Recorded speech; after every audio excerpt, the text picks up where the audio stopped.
یک جالبه بدونید که تو ایران 60 میلیون عقرب وجود داره که از انواع مختلف هست. 2 جالبه بدونید که ایران رتبه اول جراحی بینی در جهان رو داره. 3 جالبه بدونید که گران ترین خاویار و در واقع گران ترین غذای جهان خاویار الماس از ماهی بلوگای ایران است. 1 کیلوگرم از این خاویار $35,000 به فروش میرسد.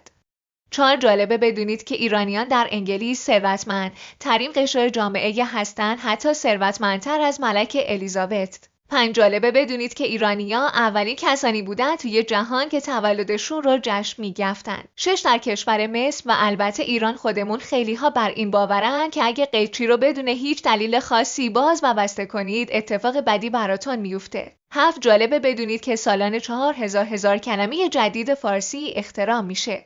8 جالبه بدونید که چای کیسه‌ای برای این بوده بازش کنی و ازش چای درست کنی، ولی مردم ایران همین جوری